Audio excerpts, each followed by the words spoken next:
used to be when people talked about the end of the world, we locked them up, or laughed them off. Sometimes both. But we never took them seriously. Maybe we should have. But I'm getting ahead of myself. Better to start at the beginning, with the abduction of Desmond Miles, my son. This boy had no ambition, no direction, no plans for the future. What he did have was a heritage, one he chose to deny.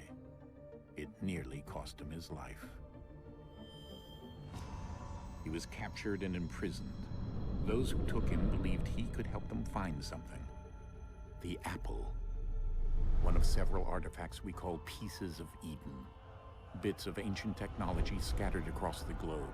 Some hidden, some found, all of them dangerous. Most are held by a single group, the same group that now had Desmond. You know them as Abstergo Industries. We know them as the Templars, as the enemy. We've been fighting them for thousands of years, even longer if you believe the stories of their origins. I do. After all, I've seen the truth. That's the beauty and the horror of the Animus. A device that allows us to enter and experience the lives of our ancestors. It holds the power to change everything, to show us history the way it really happened. Up until its creation, to the victor went the spoils, went the truth. We're trying to fix that, to free minds and bodies both. But there's only so much that we can do, and the Templars have the upper hand these days. But something larger than the Assassins and Templars is approaching, bigger than all of us. And if we can't find a way to stop it, these next few weeks will probably be our last. Everyone's last. In the end, it all comes down to him. To Desmond. Through the Animus, he discovered his heritage, explored the lives of his ancestors, and uncovered their secrets. When that was done, he trained. He used another ancestor to provide decades of experience in the span of a few days. It worked. We think. We hope. Soon we'll know. That ominous date fast approaches, December 21st, 2012. None of us knows what it'll bring, only that this is where they want us to be, when it does. They've been guiding us in their own fractured, frustrating way. These voices from the first civilization, the ones who came before, a precursor race of immense power and uncertain motives. They're the ones who made the pieces of Eden. This is where they've led him, and through him, us.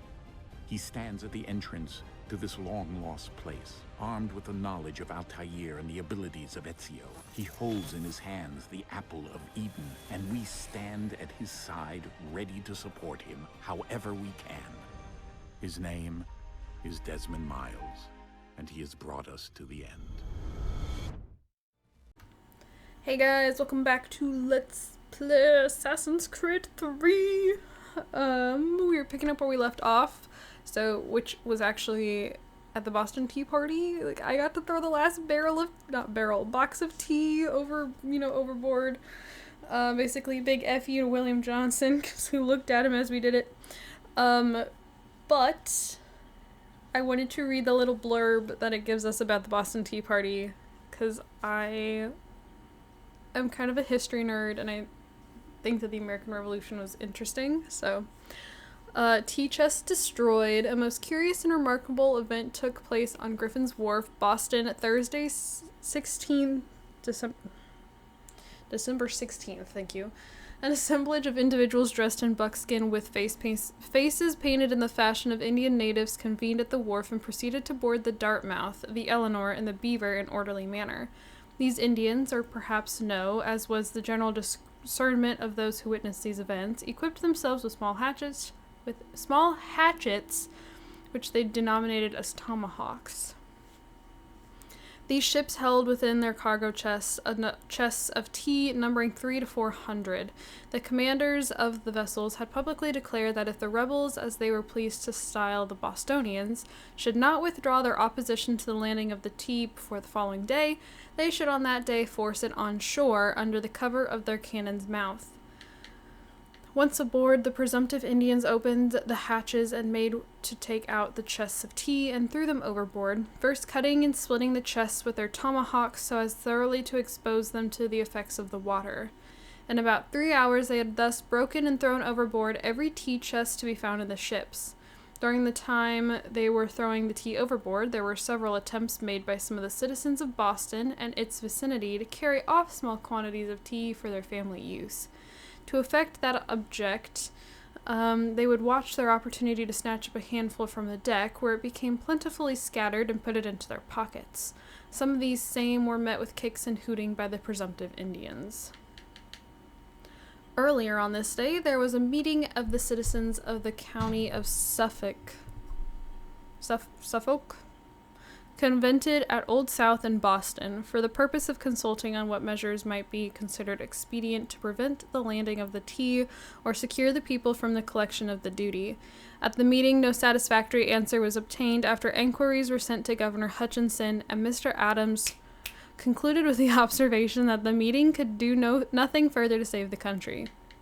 Beyond the chests of tea, there was no damage done to any of the ships. The destroyers of the chests were seen to sweep the decks clean of tea leaves after the chests had been thrown to sea.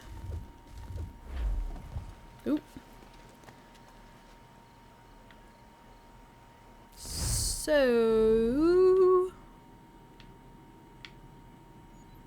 Ooh.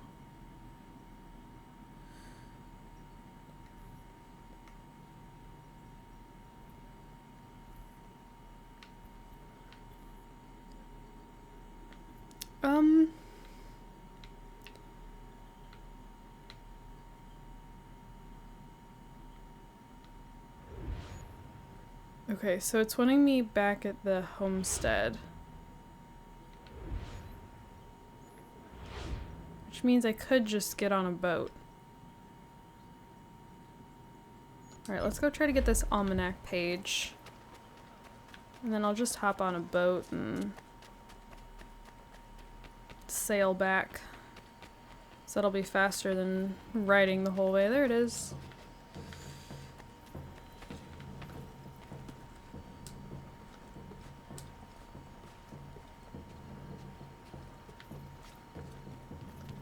Ooh, it's gotten way down here.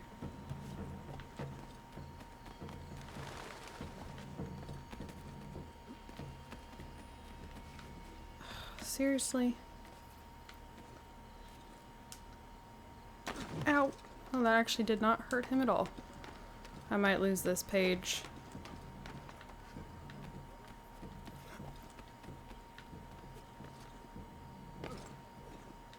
The almanac page is lost. Yeah, dang it.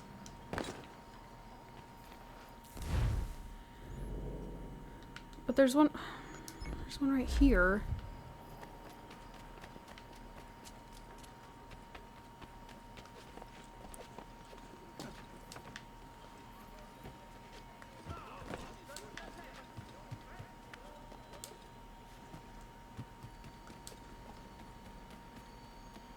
That one was easy.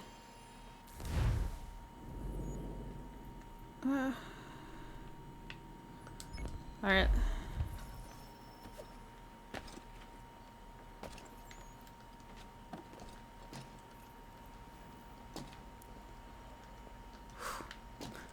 Eyes are killing me.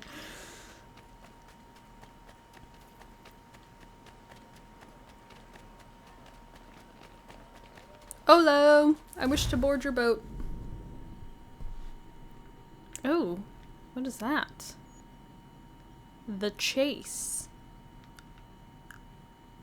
I'm intrigued. But we'll go to the homestead. Because the homestead should be close to that. Like, I should be able to ride there pretty quickly to wherever the Chase is. I'm wondering if it's a boat thing. Oh. What is this? A peg leg mission. Oh, I cannot see the Chase.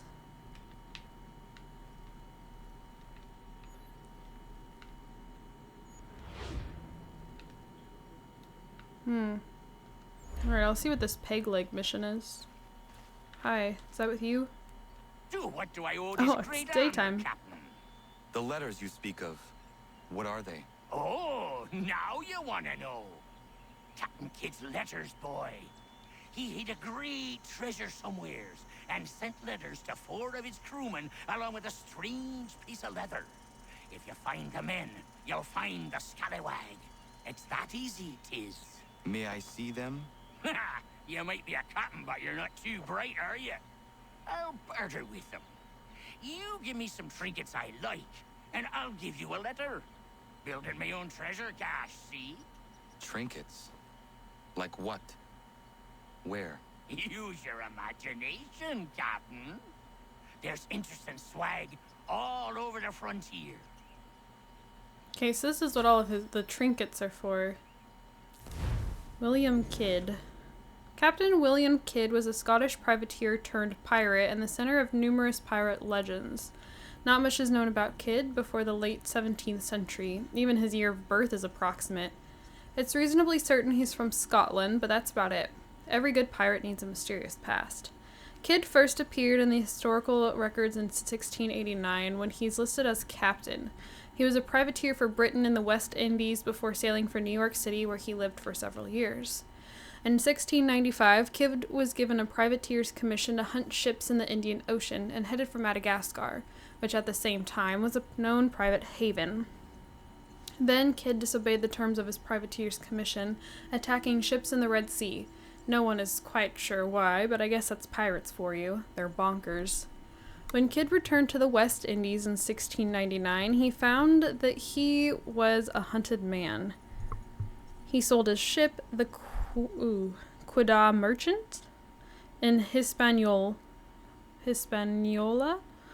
and headed up the coast in a new ship. Kidd knew he was likely to be caught and wanted to have bargaining chips to secure his own freedom, so he started hiding treasure as he went. The idea being that he could later give away the locations in order to save his own skin. Kidd was finally captured when he returned home to New York. He tried to talk and buy his way out of arrest, but it didn't work. He was hanged for piracy in 1701, which must have been so annoying. As for Kidd's treasure, it's known that he buried some of it on Gardiner's Island, off the coast of Long Island, New York. That part was eventually recovered after Kidd's death. Nobody knows what else he hid, but speculation still rages today over how much he buried and where.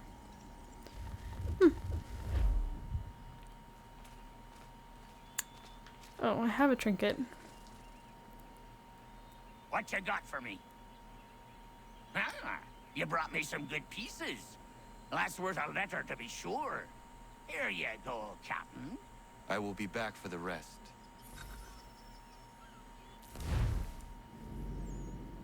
Okay. So I need more trinkets. There's supposed to be one down here, but I don't feel like going after it right now. I can go help the person who had fallen before.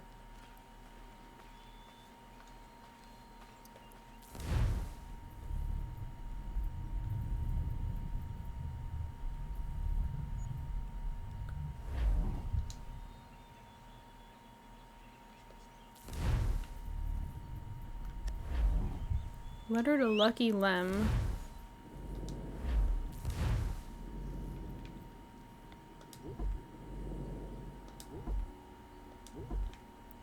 Lucky Lem, I write you this script from the North Atlantic, having sailed here aboard my sloop, where the king's limeys are hot on my trail.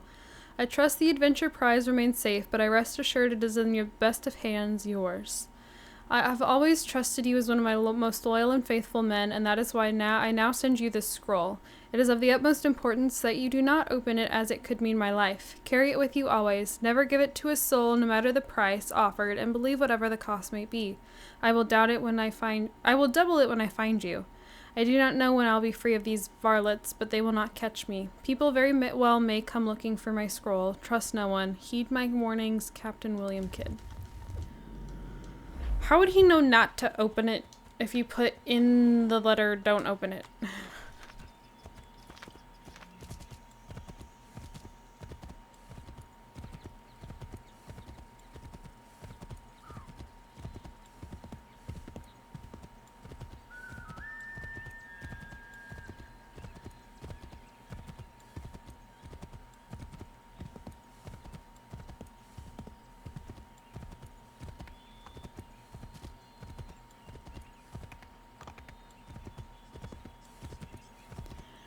Bum, bum, bum.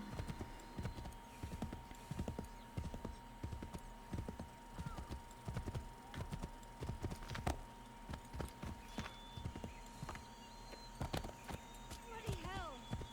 Can you help me?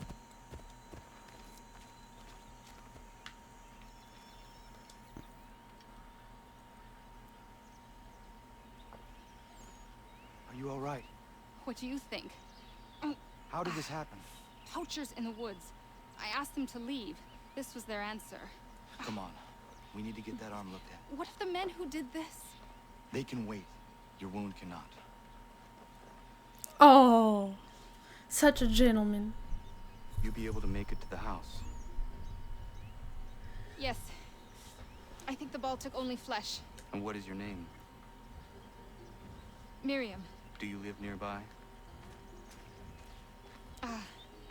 I don't have a home per se. I took to the frontier when I was a young girl. I've made my life out here ever since. Living where the land makes it easiest. Not a common choice for a woman of the colonies. No, it's not. But truth be told, it was this, and the convent or the brothels. I prefer the open air.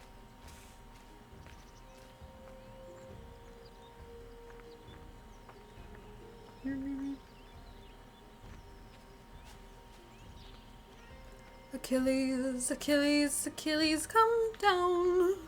This woman was shot with a gun.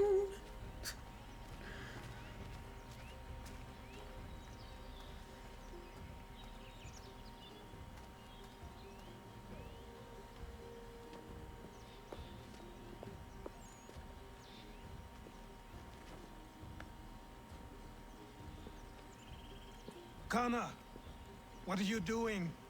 Those poachers need to be stopped. Saw the scabs from my hunting blind. Get to that, and you shouldn't have any trouble finding them. Use the rope dart if you can. Get familiar with it. The rope dart. Climb up the tree stand and scan the area.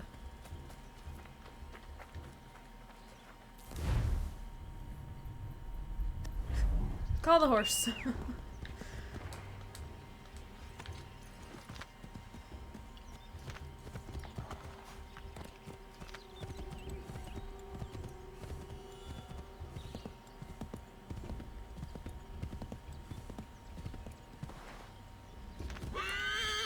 Watch, I won't even be able to ride the horse the whole way.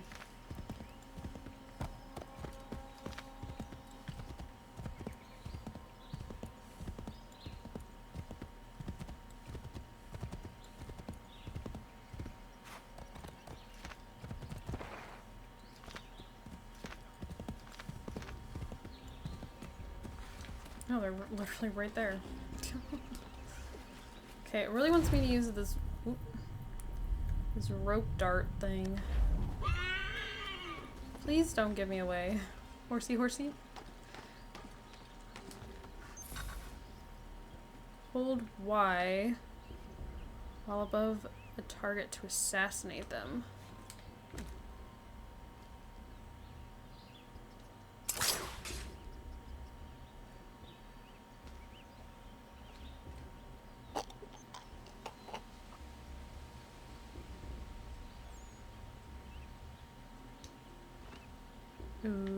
Okay.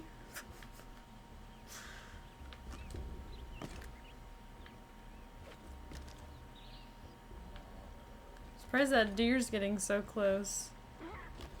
There it went.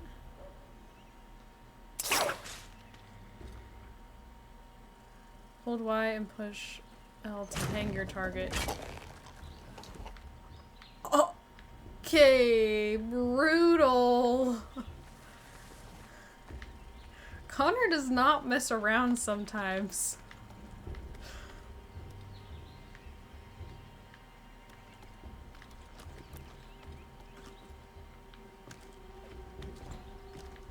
I don't know if I'll be able to get this guy with my rope dart. How many? Is there 2 of them? No, I think it's just telling me that that's the last one.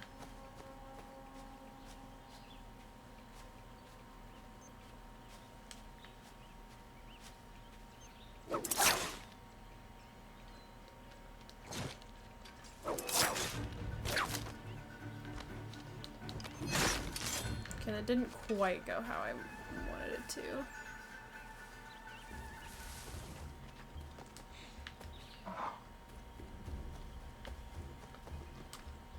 Let's go back up in the trees.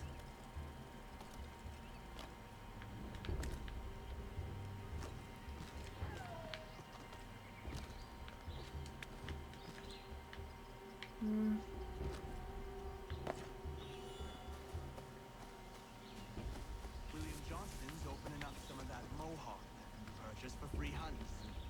Might be we make a good haul up there. I hear tell lumbering will be allowed to boot. What does he want with the territory if not the game and timber? Don't know. Don't much care neither. Keep skulking around these woods. Something don't feel right.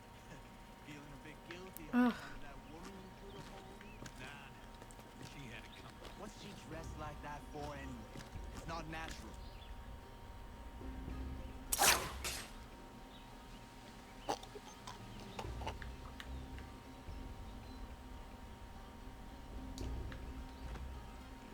Because this guy over here doesn't really care that his buddy just kind of stopped talking to him.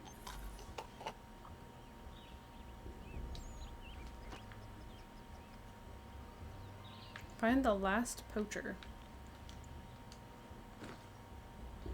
No, I'm trying to climb down, Connor.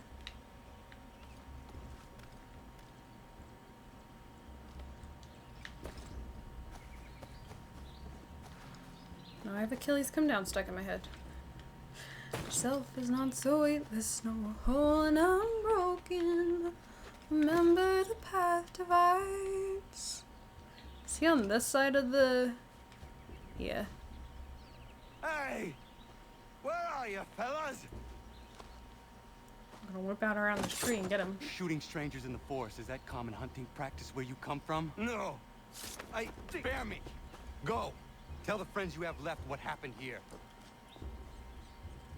You know what would make Connor, I think, even more intimidating? Is if he lined his eyes with coal. Like, basically with eyeliner. Because I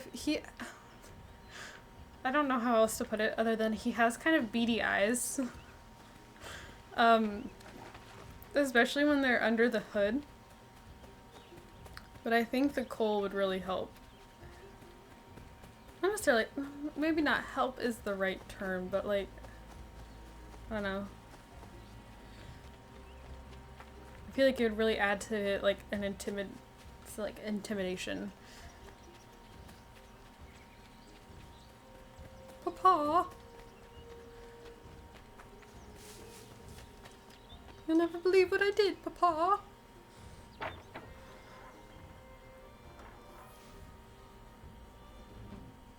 Thank you, Achilles.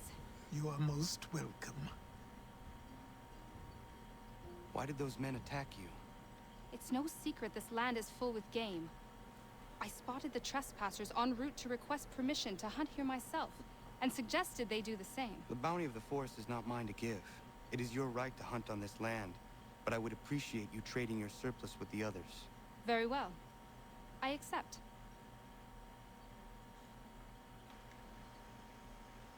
Okay.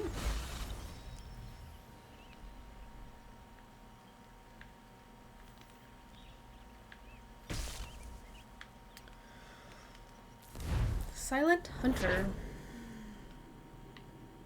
Okay, I should probably get back to my main mission.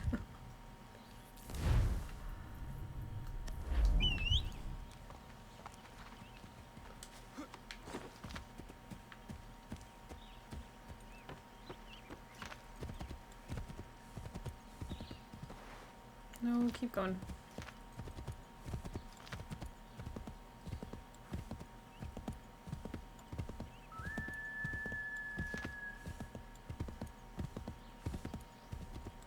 Doop-a-doop-doo. Doop-a-doop-doo-doo. On the road again. I don't know any other words to the song. This is not where I need to be. Let's just keep riding along. Ah. Hello.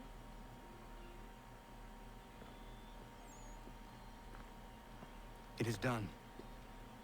Johnson is dead? No. He retreated when we destroyed the T.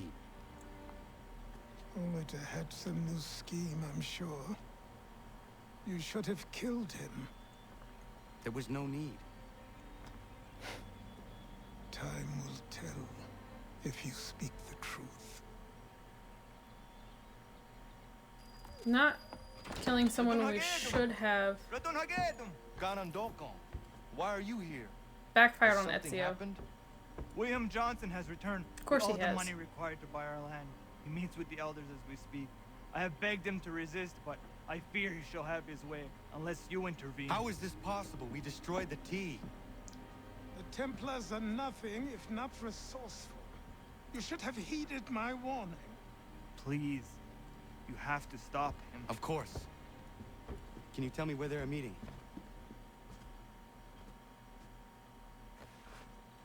This was a lesson hard learned by Ezio, so should have learned from your ancestor.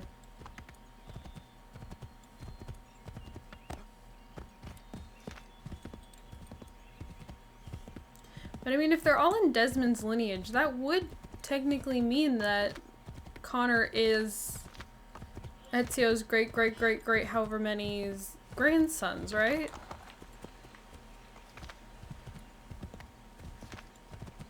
But he is down the line from Ezio, right?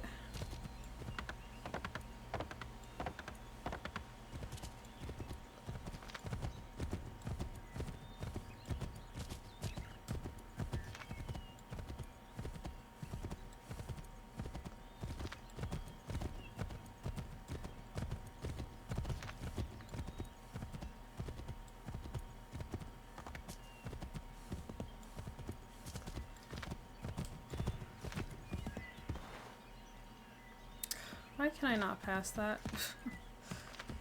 Oh no, this is the thing up top again.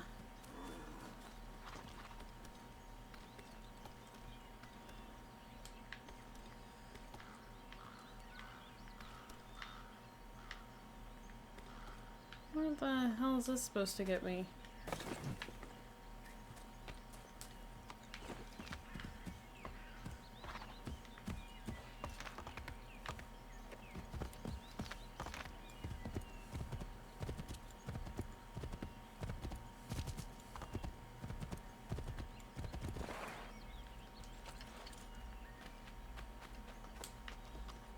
I struggled with getting to where I need to from here last time. Ugh, Connor, come on. Are you serious?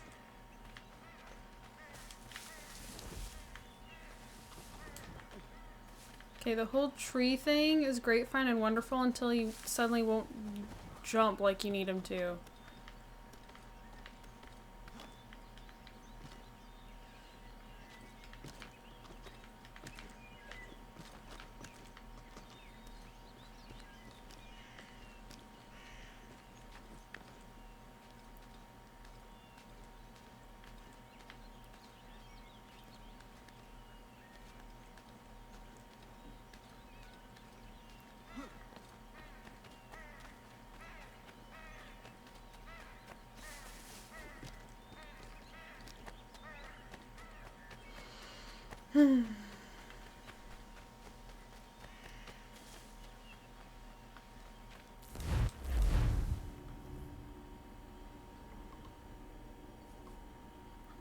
I can tell I've been pre-recording all day long. My eyes hurt, my shoulders hurt, like whew. Oh, he automatically called for the horse. I did not do that.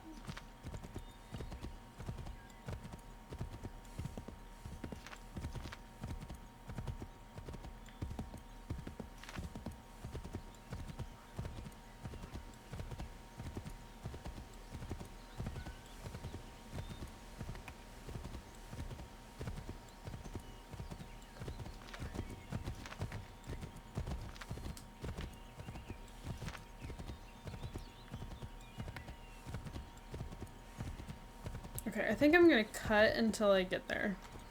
Save some time. Alright, I think we've made it. How'd you beat me here? Izzy not gonna daradi tkanusu de ne Johnson yun jot der rocksta. Wahi ganzi what ne ganun haradun hagedum. The quater hard at Quacanto.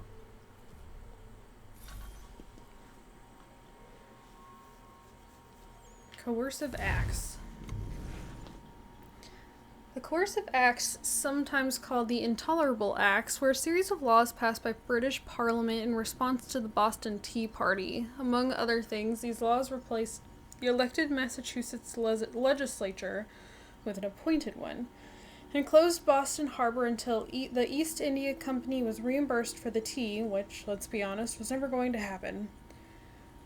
The Acts were a major blow against Massachusetts' economy and self-government. The Acts got their name because British Parliament hoped that the crackdown would coerce the citizenry into behaving like good little colonists and stop the violent protests, lest the same thing happen to them. Unfortunately, the Acts had the opposite effect. It made it easier for the Whigs to argue for independence and difficult for the Loyalists to argue that Parliament had their best interests at heart. It seems that nobody likes a bully. Right you are.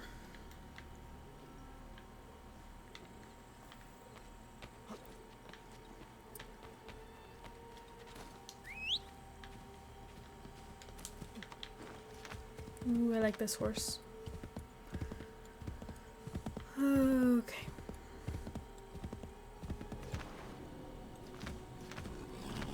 Oh, come on.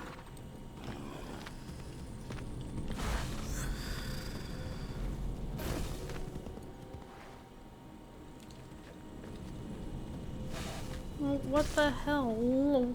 How do you want me to get there if I'm literally riding the edge of the... where I cannot get... Okay, I was like, I'm really hoping I can leap of faith this. Oh my god! Hello! Ooh, I missed.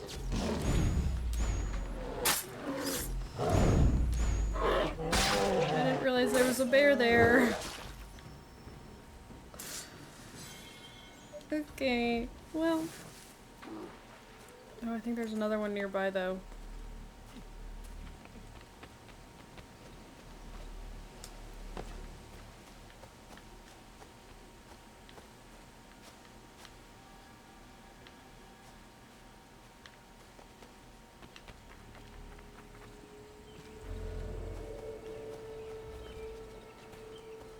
There's a feather. A feather!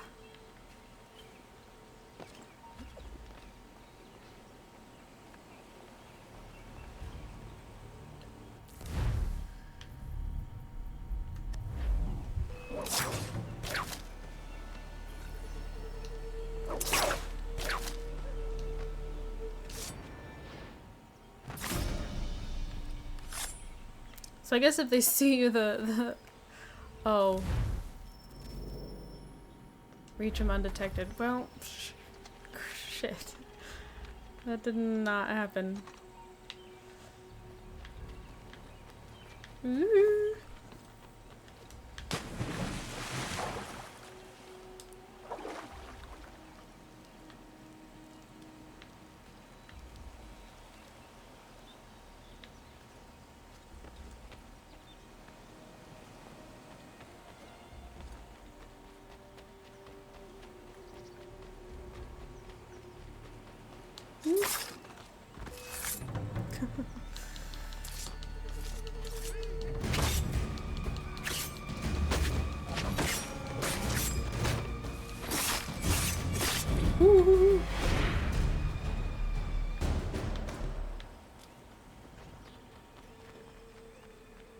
Intense music. I'm getting very thirsty. I need water. I have not had hardly any water today.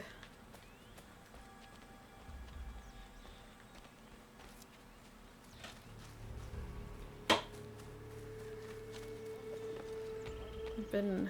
We are not your brothers. I did not mean to just hop right on up.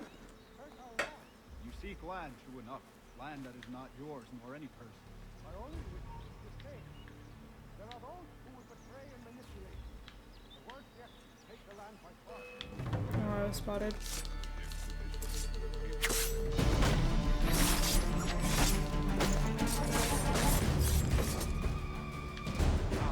By signing our lands over to you, then we'll be as one in your debt forever. Sir William may have a point. What hope have we against their black powder and iron? Their spirits will guide us, as they always have. Did they not guide us here? Yes, that we might unmask the great betrayal. This is a mistake. Well, that didn't work. We should sign.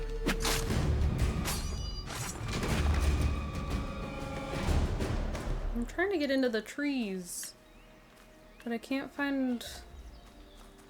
Here we go, maybe this one.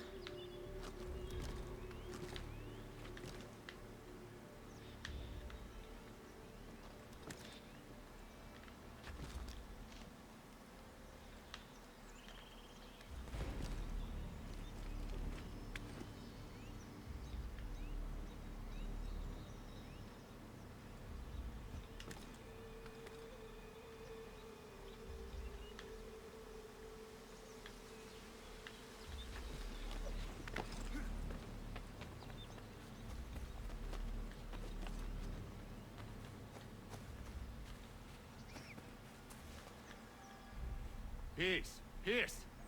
Have I not always been an advocate? Have I not always sought to protect you from harm? If you wish to protect us, then give us arms, muskets and horses that we might defend ourselves. War is not the answer. We remember, Stanwix. We remember you moved the borders. Even today your men dig up the land, showing no regard for those who live upon it. Your words are honeyed, but false. We are not here to negotiate, nor to sell. We are here to tell you and yours to leave these lands. So be it. I offered you an olive branch, and you knocked it from my hand. Perhaps you'll respond better to the sword. Are you threatening us? Yes. Yes. So it would seem. Treaty of Fort Stanwix. This treaty was meant to resolve ongoing land disputes between the indigenous peoples and ever-encroaching colonists. King George III had established a boundary line in 1763, but it had no basis in reality. Colonists were already living west of the line when it was drawn, not to mention the land wasn't really the king's to divvy up. I'm sure that just slipped his mind. Kings can be notoriously forgetful, the poor darlings, when it comes to the rights of others. These snippets, like just all the little, like, the humor thrown into them has really changed how I feel about Sean, because I did not like him in the previous games, but he's really grown on me. Members of the Iroquois Confederacy met with William Johnson at Fort Stanwix to negotiate a new boundary line on behalf of themselves and other smaller nations like the Shawnee. I use the term negotiate rather lightly. In reality, the Iroquois didn't have much choice in signing the agreement. It was give away some of their land and achieve peace, at least temporarily, or fight a long, drawn-out war. The question was only how much. When the treaty was signed, it was generous to Johnson, to say the least, even handing over lands the British had left to the Cherokee earlier the same year. In fact, the Stanwix Treaty was so controversial that the British-run Board of Trade ordered Johnson to renegotiate. He refused. Johnson made a fortune speculating on land. I imagine this treaty was quite a windfall for him. I'm grabbing a drink real quick. My water bottle's in my room, and I bet when I'm done recording, because this is my last video for the night, that I'm going to end up chugging the entire thing. Limit Native American casualties? Johnson Hall. No. Not Johnson Hall.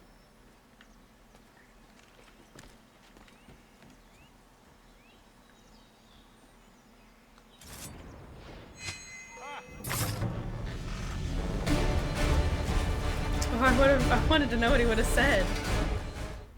Oh no. What have you done? ensured an end to your schemes. You sought to claim these lands for the Templars. Aye, that we might protect them. Do you think that good King George lies awake at night, hoping that no harm comes to his native subjects? Or that the people of the city care one whit about them? Oh, sure. The colonists are happy to trade when they need food or shelter, or a bit of extra padding for their armies. But when the walls of the city constrict, when there's crops that need soil, when there's no more enemy to fight, we'll see how kind the people are then. The colonists have no quarrel with the Iroquois. Not yet. Iroquois, I'm sorry. But they I've been will. saying it wrong. 'Tis the way of the world. In time, they'll turn. I could have stopped it. I could have saved you all. You speak of salvation. Hero but you were killing complex. them. Aye, because they would not listen. And so, it seems, neither will you.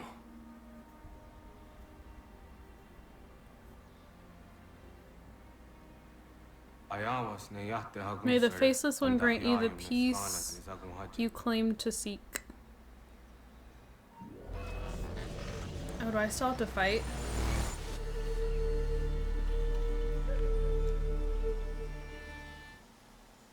I do.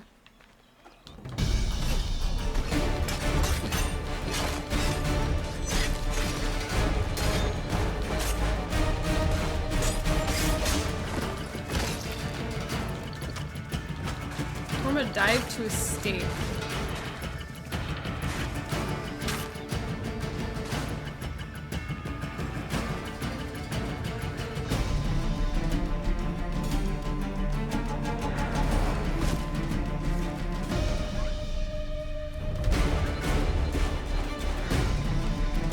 Woo. I'm just jumping. This is all I'm doing. I'm just jumping. Oh. T's for Englishmen.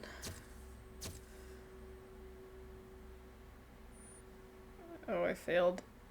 What did I do wrong? Oh, I was discovered that last. That's what happened. I'd been discovered. William Johnson is dead, and with him, the Templar plot to steal the land of my people. But in ending this threat, I have revealed another. Whee! On his body was a letter addressed to John Pitcairn containing orders to root out and destroy Patriot weapons and supply. Should he succeed in this, the colonists will be unable to maintain their resistance, and the Templars will surely take control. So long as Pitcairn lives, the danger remains. I need to find him. He needs to die. So we're gonna pick them off one by one, right? Until we get to our father. I thought it might bring clarity or instill a sense of accomplishment, but all I feel is regret. Hold fast to that. Such sacrifices must never come lightly. I had to do it. Not only for my people, but for all the others Johnson would have harmed.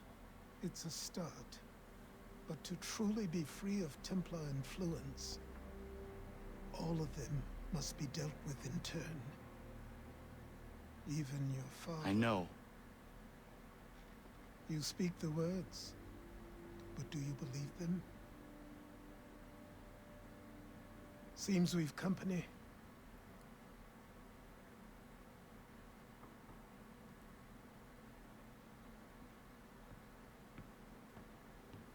What is it? A request for aid from Paul Revere. Seems the Redcoats are up to something in Boston. Guess you made an impression on the Sons of Liberty. They mistake me for one of their own. Please tell Mr. Revere he has my sympathies, but I cannot help at present. You might wish to reconsider. John Pitcairn is mentioned by name. Where am I to go? Mr. Revere's house in Boston.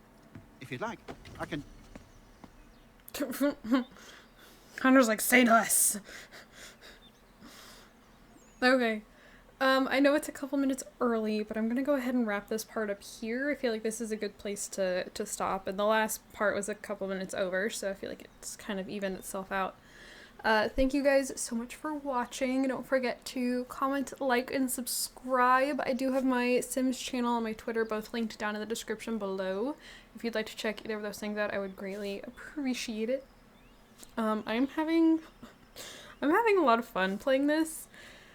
It's still not my Ezio games, and I still feel like those play better.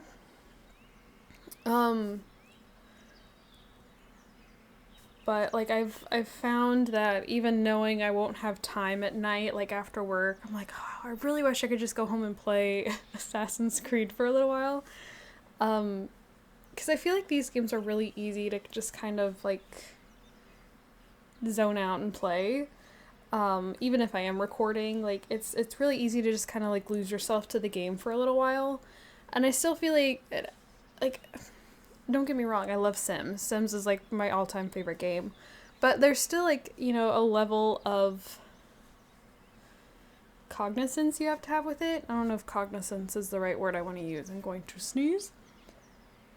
Ooh, sorry. But, oh, my moose is back. Hi, are you trying to tell me it's time to go bed? I know.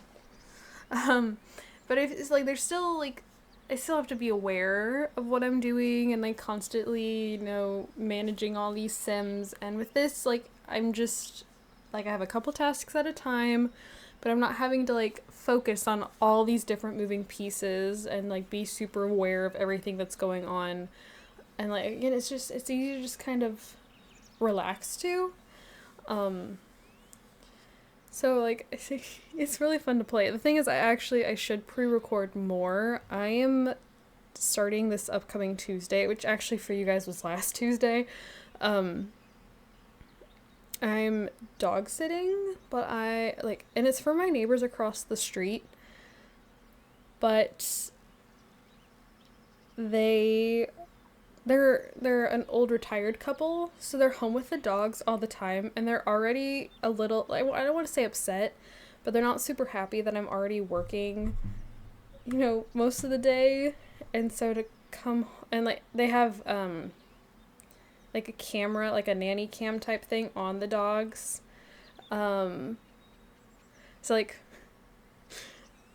and, like, I totally get where they're coming from. I wouldn't want my dogs to be, like, in a pen all day either. But, like, despite being just across the street, I, like, they want me with the dogs as much as possible, which, again, I totally get. But that I'm over there for almost 3 weeks,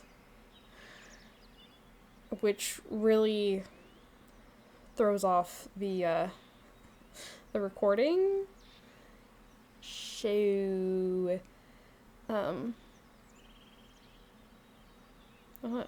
I don't, it's late, like, my brain is, like, fogging up. Not necessarily throws off the recording, but, like, I know that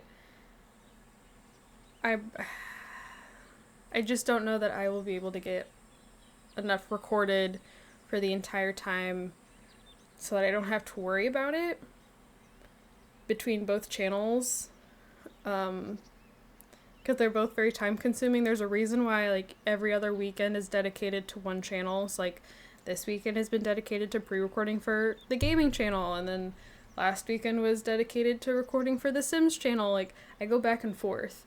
And so then there's also, like, as soon as I finish dog sitting, I'm going to be, like, super stressed out, because now I have to try and find a way to, like, I have to get back into, like, the every other week, so, like, something's gonna have to have more recording done. Like, it's a whole thing. So, yeah, I'm totally rambling. I've made up for the time. But the whole point was I've been liking the game. There's still things here and there that I'm just kind of iffy about, and like, Connor, no offense, you're no Ezio. Like, Ezio is the true assassin in my eyes. He's the best, but anyways, I'll stop rambling. I'm gonna go to bed. So so go chug some water and go to bed. So, thank you guys, and I'll see you all in my next video. Bye-bye!